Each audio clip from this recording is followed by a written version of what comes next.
Welcome to Life Words Day by Day, where we have walked through in 1 Corinthians chapter 12 many of the gifts mentioned there. And we have done so at a glance instead of a gaze at this time. But one connection I want to make for us.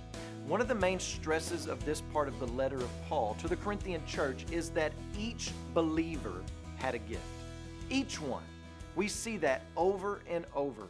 Verse 7, to each is given. Verse 8, to one is given, to another is given. Verse 9, to another. Verse 10, to another. It says it over and over. Verse 11, it says, all these gifts are empowered by one and the same Spirit who apportions to each one individually as He wills. So we see that this is one of the main heartbeats of the text. So let me line this up with something that Paul has written about earlier.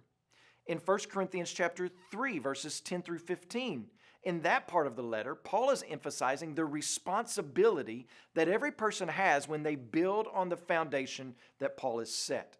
So notice with me in chapter 3, verse 10, let each one take care how he builds.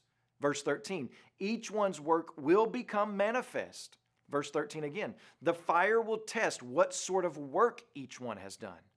So if anyone attempts to build or strengthen God's church, they had better be responsible in how they did it.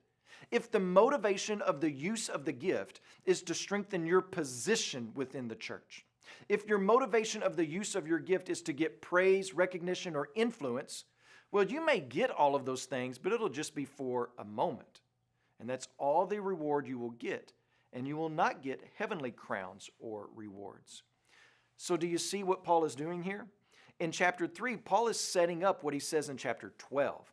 He's saying that people who build irresponsibly on the foundation of the church do so as people of the flesh, chapter 3, verse 1, as infants in Christ, chapter 3, verse 1, as those who seek to make themselves famous and not Christ, chapter 3, verse 11, and chapter 12, verse 3.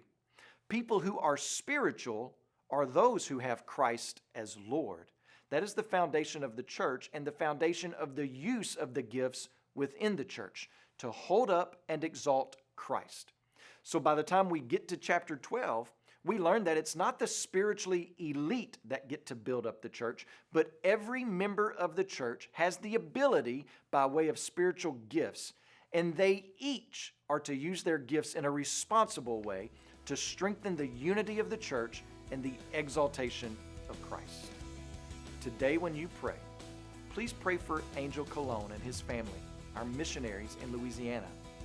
And also remember the Yamwezi Life Word broadcast that's heard in Tanzania.